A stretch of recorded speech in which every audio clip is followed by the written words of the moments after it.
Buenas tardes a todos y a todas. Espera un segundito. Gracias por estar aquí en una nueva charla de estas que estamos haciendo desde Mare Nostrum para compartir estos momentos, digamos, extraños que estamos viviendo.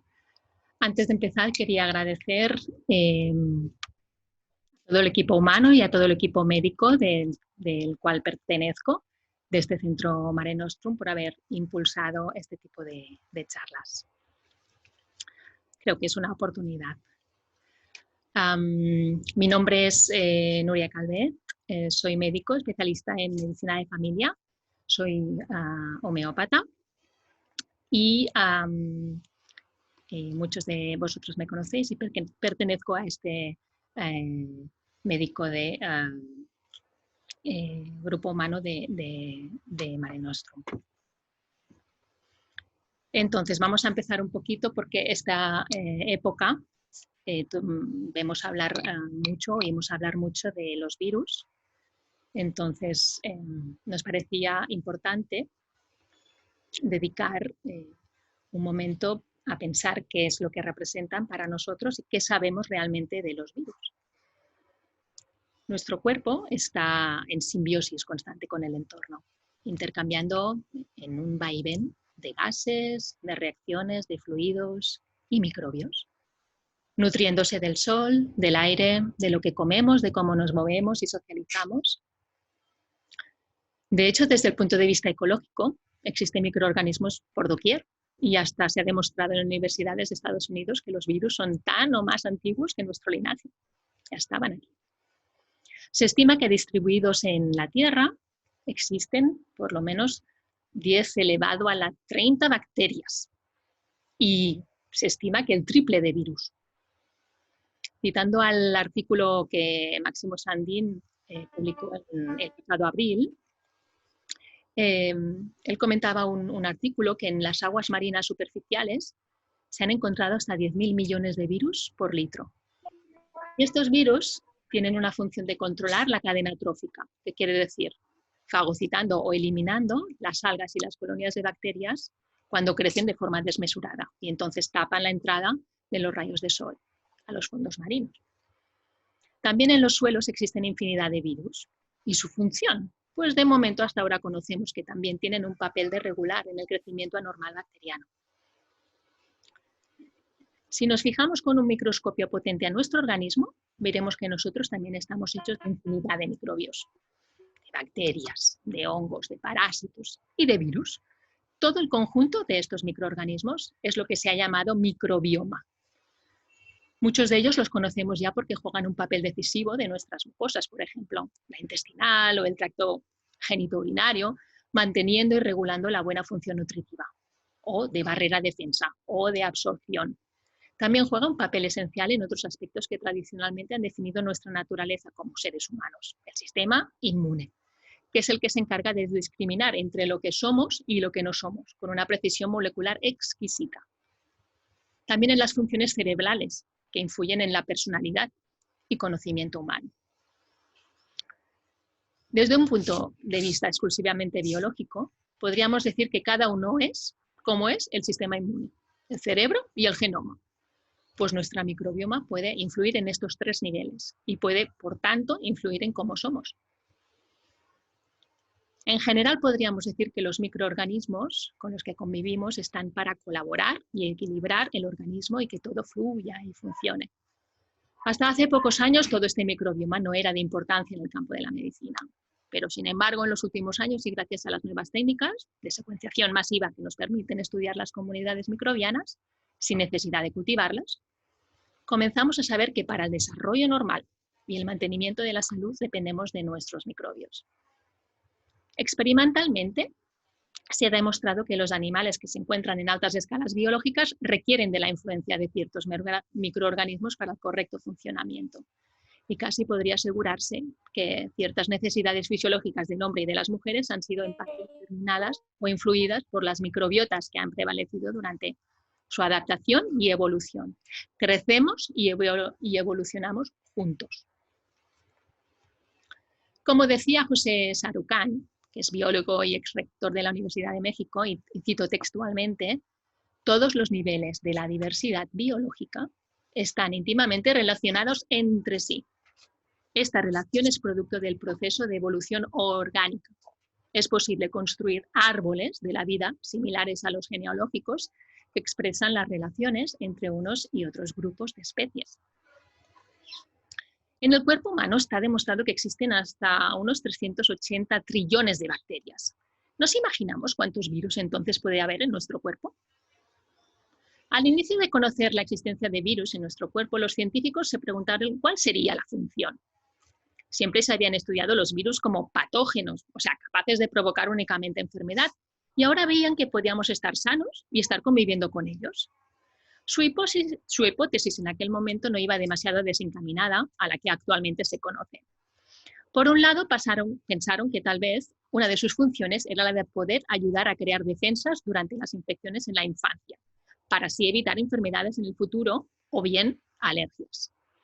Apuntaron incluso que tal vez estas reacciones podrían ser asintomáticas en los niños, como si fueran vacunaciones naturales. Curioso. Otra hipótesis era que esos virus podrían tener un papel protector frente a otros virus más infectivos. De hecho, se pudo llegar a esa conclusión gracias a la reproducción de un virus llamado pegivirus, de la misma familia que el Zika, el dengue o la hepatitis C, y que parece que podría ser de ayuda para contrarrestar el HIV, posiblemente porque se fija los mismos receptores celulares o porque compite por componentes celulares durante la replicación de ambos. Por último, apuntaron que el viroma humano, el conjunto de virus que conviven con nosotros, tendría una clara preferencia por células que se replican rápidamente y que, por tanto, podrían atacar a las células cancerosas. Esto es una hipótesis. Estudios han comprobado que algunos de los virus que forman parte de nuestro cuerpo están insertados dentro de nuestro genoma humano, es decir, se insertaron en la línea germinal humana en un momento dado. Y actualmente se calcula que entre un 8 y un 10% de nuestro DNA son secuencias de virus. Estas secuencias codifican proteínas y algunas de las funciones de estas proteínas se han adoptado como propias por los seres humanos. Por ejemplo, algunas de estas proteínas que han sido secuenciadas por virus que están dentro de nuestro genoma pueden bloquear receptores que podrían ser utilizados por otros virus patógenos.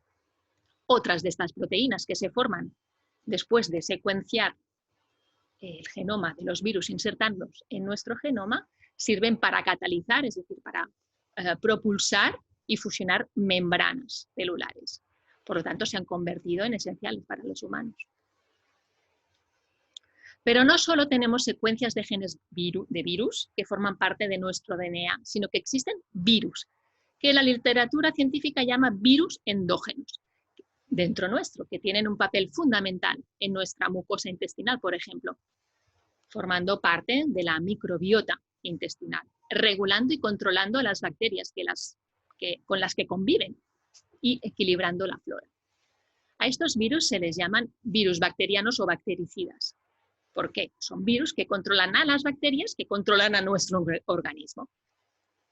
Estos virus también se han encontrado en algunos primates, curiosamente los mismos, aparte del ser humano. De hecho, precisamente el uso de virus bacterianos como agentes terapéuticos, que se llama terapia fágica, es en lo que está trabajando un grupo de microbiología molecular en la Universidad Autónoma de Barcelona.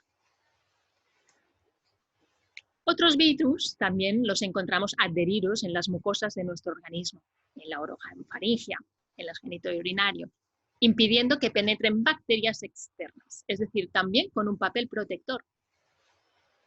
Se está estudiando incluso, en el campo de la virología, que el DNA o RNA de algunos virus forman parte de nuestras células antes de nacer. Es decir, estos retrovirus endógenos se expresan durante procesos como la formación de la placenta, por ejemplo, promoviendo su diferenciación y su correcta implantación. De hecho, pues, sin los virus no tendría lugar la vida humana. Nuestra larga historia evolutiva dentro de un entorno rico en bacterias, en virus, ha impulsado claramente la adaptación humana en muchas posibles infecciones.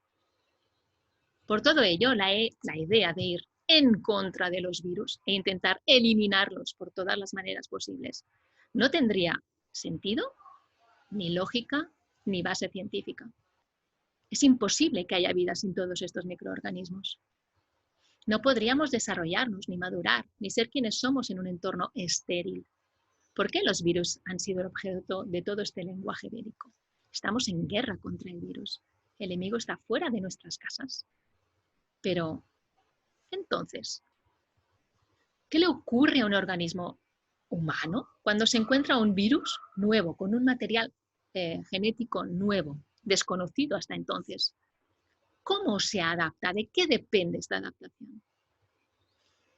El conocimiento de nuestro sistema inmunológico ha ido variando a lo largo de los últimos 70 años. En los años 50 se hablaba del papel fundamental de los macrófagos y los linfocitos. Luego en los 70 se halló el papel del interferón, con una gran apuesta terapéutica por parte de las industrias farmacéuticas. Y ya en los 90 el papel de las citoquinas, que está íntimamente relacionadas y vehiculizadas por la microbiota y el viroma humano. Cuando un virus nuevo entra en contacto, sabemos que se puede replicar o multiplicar si se introducen dentro de nuestras células. Penetran en ellas y utilizan los mecanismos celulares propios de la replicación de proteínas humanas para replicarse a sí mismos. Esto lo hace insertando su información vírica, es decir, su genoma o cadena de proteínas, DNA o RNA, en nuestro genoma y así, como si se tratara de una máquina de coser, daría lugar a repeticiones de la cadena genómica de este virus para crear nuevos virus idénticos al original. A veces hay errores, claro, los cuales pueden dar lugar a lo que conocemos todos como mutaciones víricas. Una vez el virus se replica, pueden ocurrir varias cosas, dependiendo fundamentalmente de nuestro nivel o estado de salud. Este mecanismo os lo cuento de forma tan detallada porque habréis oído hablar extensamente en esta época de los test PCR para el diagnóstico del virus SARS-CoV-2. Pues bien, lo que hace este test, Polymerase Chain Reaction en inglés, es detectar con mayor o menor sensibilidad el material genómico del virus, es decir, si está o no está presente en la muestra obtenida de la nariz o la faringe del paciente. Lo que comentan las últimas investigaciones en Asia es que desafortunadamente el hecho de tenerlo presente, es decir, que dé resultado positivo, no diferencia entre virus vivo y virus muerto, sino solo que está o ha estado. De todos modos, se sigue utilizando para el buen diagnóstico de esta enfermedad llamada COVID-19. E incluso, aunque sea un virus vivo y se encuentre su cadena genómica en nuestra faringe o en nuestras fosas nasales, aunque sea el SARS-CoV-2 en plena ola de pandemia, no quiere decir por sí mismo que estemos enfermos si no tenemos síntomas. Esta diferencia es esencial en medicina. Estar infectado no quiere decir estar enfermo. Estar infectado puede ser en mero contacto con el virus, entrar en las mucosas y replicación del mismo, sin más. Esta condición hablaríamos, por ejemplo, que el virus sea transmitido. Enfermar es cuando nuestro cuerpo da síntomas, como la fiebre, el toser, dificultad respiratoria. La transmisión actualmente se ha transformado en palabra contagio, que genera de forma inconsciente un mayor rechazo al prójimo. ¿Qué es lo que va a influir a nuestro microbioma y hará nuestras defensas más débiles? Pues de forma evidente, primero, la edad, el envejecimiento celular, es decir, los procesos oxidativos que sufrimos con el paso del tiempo. Luego está claro que si estamos en continuo intercambio, la socialización, el encontrarnos con otros seres vivos, va a incentivar madurar nuestro sistema. Cada vez que nos tocamos, abrazamos, compartimos, eso hace ganar en defensas y fortaleza. Reconocer y procesar lo del otro es nutrirse, es adaptarse al medio. Si nos esterilizamos y aislamos durante un tiempo largo, en cuanto salgamos a la vida, nuestro sistema inmunológico va a dar una respuesta errónea a lo que era algo natural, a lo que reconocíamos, a lo que nos habíamos adaptado, lo que habíamos registrado, y en tal caso podrá darse un aumento de respuestas alérgicas o bien desarrollar infecciones que los médicos llamamos oportunistas, las que ocurren cuando bacterias, por ejemplo, que conocemos, conviven con nosotros en nuestra piel o en otros lugares de nuestro cuerpo, nos causan síntomas y nos enfermamos. Otro aspecto que puede influir en nuestro sistema de defensa es la toma continuada de fármacos, donde el organismo va poco a poco acumulando y sosteniéndose en base a algo externo y no a su propia autorregulación. Luego, por descontado, como ser humano, el movimiento, lo que ingerimos y el contacto con la naturaleza nos aportan salud a todos los niveles. Ahora me gustaría introducir un poquito un apartado para intentar conocer o resumir qué es lo que sabemos realmente de esta enfermedad y de este virus, el SARS-CoV-2. Lo que se conoce de este nuevo virus, el SARS-CoV-2, es que no es un desconocido. Forma parte de la familia de los coronavirus. Seguro sabréis muchas cosas ya de lo que habéis oído hablar. Y voy a intentar resumir un poco lo que hasta ahora se conoce. No entraré en especulaciones sobre su origen, pero varios científicos están ya apuntando a la posibilidad de que pudiera haberse creado a partir de investigaciones en algún laboratorio. Sencillamente por la razón que en su material genético se han encontrado secuencias de otros virus. Y es biológicamente improbable que en la naturaleza existan seres y microbios con estas características. Por si os interesa el tema, aparte de las múltiples entrevistas que podéis consultar y que al final de la charla, si a alguien le interesa, diremos cómo puedo dar yo esta información.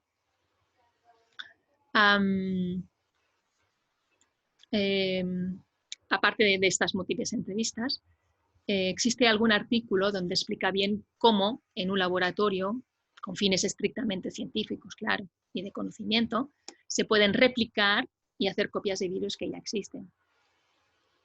Luego ya os daré la referencia. Los coronavirus son una larga familia de virus que pueden provocar desde síntomas menores, como un simple resfriado, hasta otros que pueden dar síntomas más graves y alterar la función respiratoria, la coagulación y las funciones intestinales.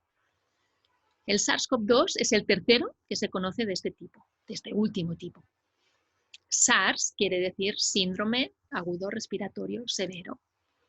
CoV, coronavirus, y 2 porque es el segundo de los corona que puede provocar esta insuficiencia. Es decir, que se parece bastante al SARS, que ya se conocía y que fue aislado por primera vez en el 2003 en China. El otro coronavirus que también puede dar una afectación grave en el organismo es el llamado MERS, Middle East Respiratory Syndrome, y que fue aislado en 2012 y en 2015 en Oriente Medio. Las características del SARS-CoV-2 aún se están estudiando, pero parece que son muy parecidas al SARS. De forma general, se ha dado a conocer que la vía de transmisión principal es la aérea, es decir, por contacto directo con micropartículas que se desprenden sobre todo al toser y caen en superficies. No están en el aire.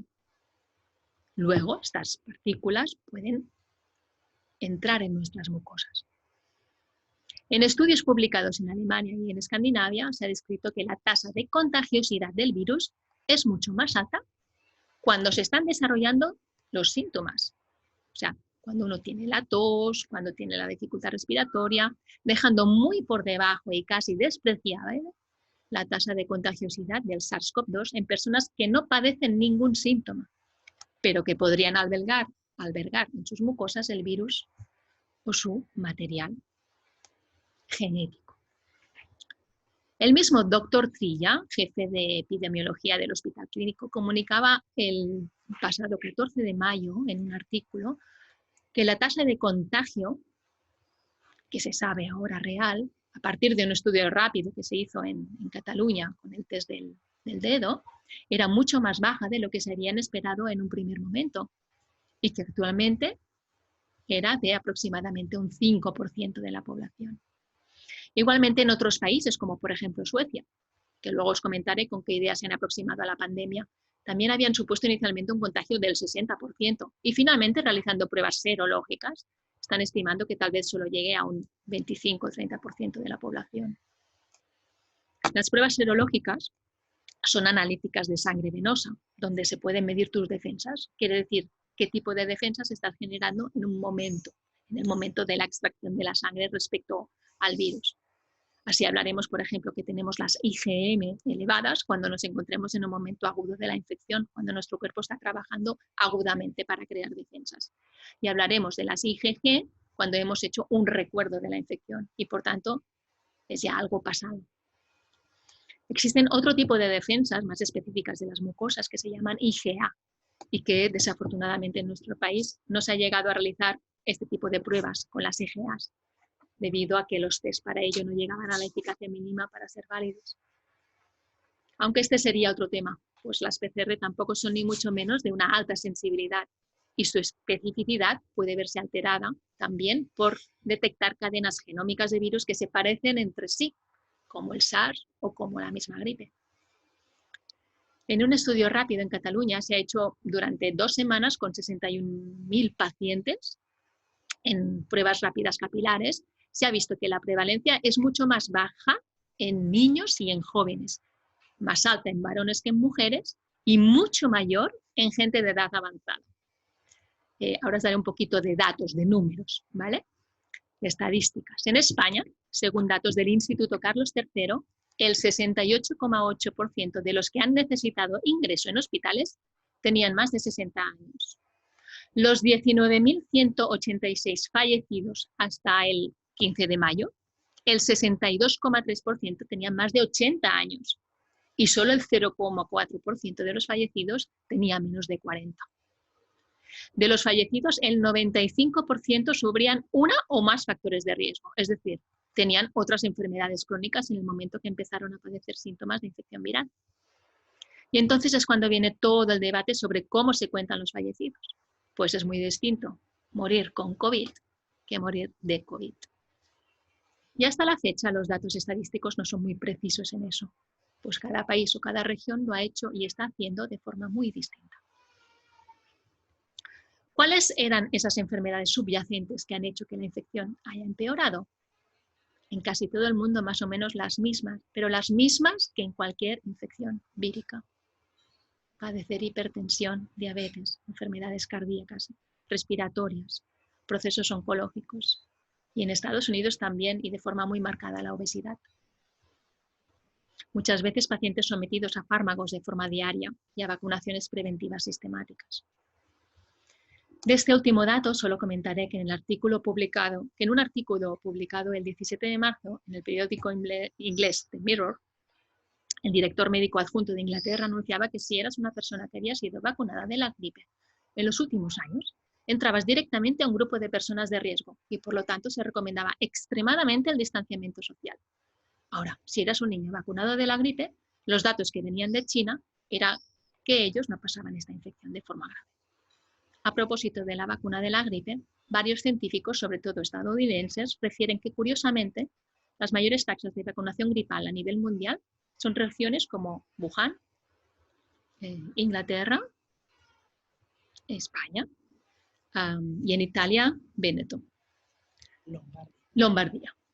Curiosamente, Portugal también entraría dentro de este grupo, pero los datos sobre la pandemia son de otro calibre.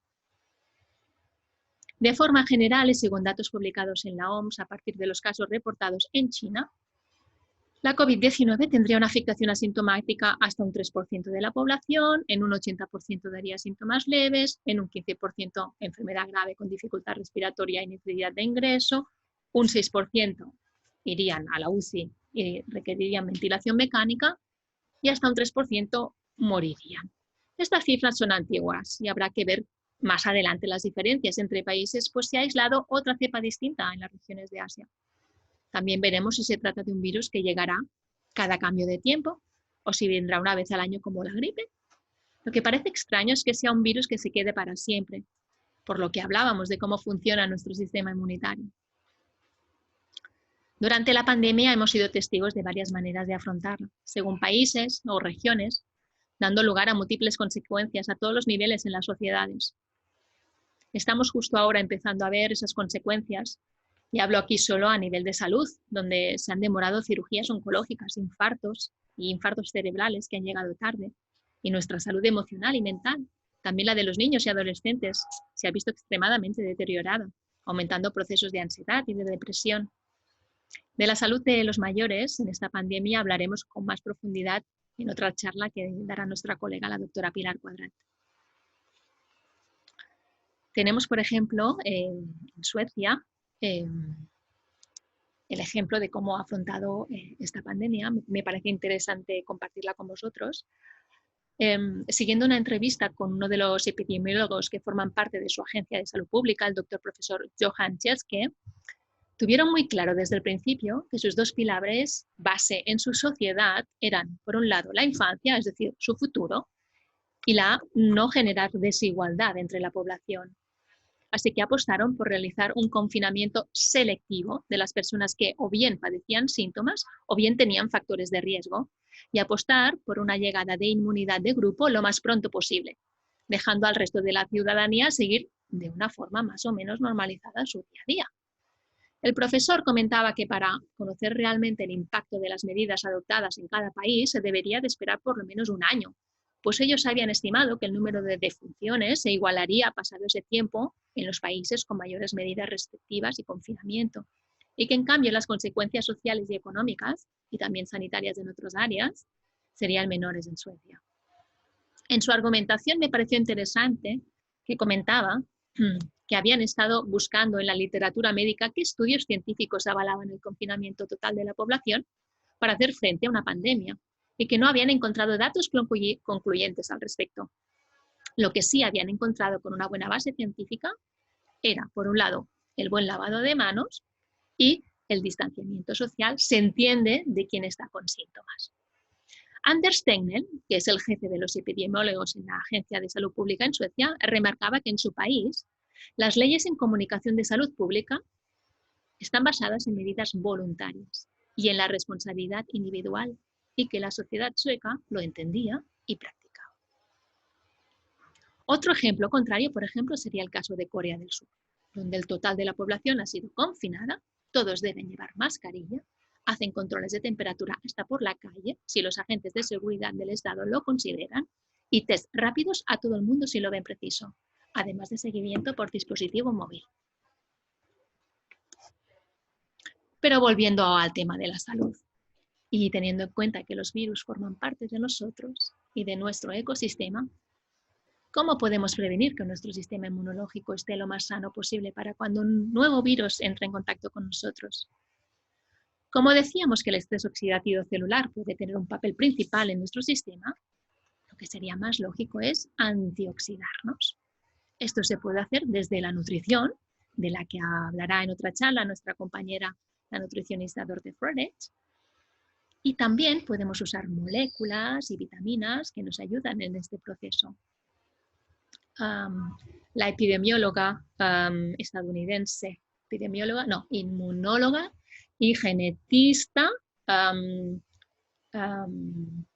Dolores Chill, creo que se llama, sí, ella comentaba que para prevenirnos y antioxidarnos, lo más importante era tomar vitamina C, vitamina D y zinc, ¿vale? Es decir, que para ella hubiera sido importante, al ver que venía toda esta pandemia, que los medios de comunicación informaran a las personas de que debían de empezar a prevenir esta infección con antioxidantes.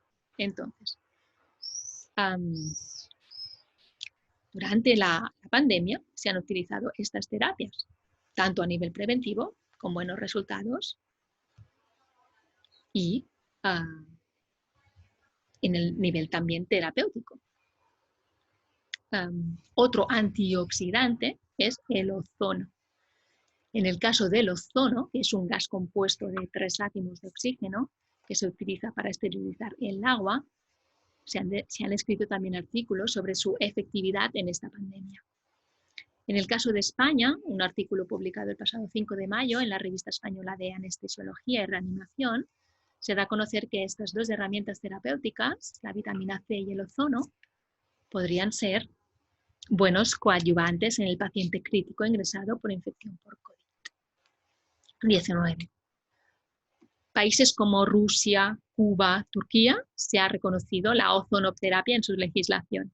Y en España hay regulaciones específicas en algunas comunidades autónomas. Otro ejemplo de antioxidante ampliamente conocido es la vitamina C, que en el caso de ser una apuesta terapéutica se aplica endovenosamente. Tiene varios estudios con una alta seguridad comprobada y es de bajo coste. Se ha empleado en hospitales universitarios en Wuhan y además en la UCI del North Shore University Hospital en Nueva York se están administrando vitamina C en dosis de 3 gramos cada 6 horas endovenosamente a pacientes críticos. En los hospitales, y en algunos casos de forma ambulatoria, se está utilizando la hidroxicloroquina para el tratamiento del COVID. Y que ayer justamente me enteré por la radio que el presidente Trump la está tomando de forma preventiva. Es un fármaco que se conoce de muchos años y que se ha utilizado clásicamente para tratar la malaria, la artritis reumatoide y el lupus. Es un fármaco que no se puede utilizar ampliamente porque, como todo lo que no se da en la naturaleza de forma natural, puede provocar efectos secundarios, reacciones adversas, sobre todo en pacientes de edad avanzada, que justamente son los más afectados por este nuevo virus. En concreto, las terapias endovenosas con vitamina C, es interesante complementarlas con zinc, que antes no lo hemos comentado. Entonces, en concreto, me gustaría que conocierais una característica de este fármaco, de la hidroxicloroquina, porque me parece interesante que la conozcáis. Es que no se puede prescribir en pacientes que presentan un déficit de una enzima que se llama glucosa 6-fosfato deshidrogenasa. Esta enzima básicamente protege a nuestros eritrocitos, que son nuestros glóbulos rojos, los que transportan el oxígeno en nuestra sangre, del estrés oxidativo, justamente. Normalmente la gente que lo padece no nota nada, pero con ciertos alimentos, por ejemplo con las habas o algunos fármacos como la hidroxicloroquina, puede desencadenar una cascada de rotura de estos eritrocitos y provocar una anemia importantísima. Esta característica tiene más prevalencia en varones de raza negra. Curiosamente, en el estado de Luisiana, en Estados Unidos, que seguramente es uno de los estados donde habitan más personas de raza negra que en otras regiones, al inicio de llegar la pandemia allí, el 70% de las personas que empezaron a morir allí eran de raza negra. También ahora se está viendo que tal vez el virus SARS-CoV-2 tenga más prevalencia en ellos. Desde principios de abril, Cuba ha autorizado desde el gobierno a distribuir fármacos homeopáticos al grupo de población más susceptible de padecer la infección por el virus y los llevan a las casas, los llevan a las residencias de los ancianos para aumentar su sistema inmunológico. Cuba tiene un largo recorrido en su sistema de salud pública con la homeopatía y apuestan por este tipo de medicina terapéutica.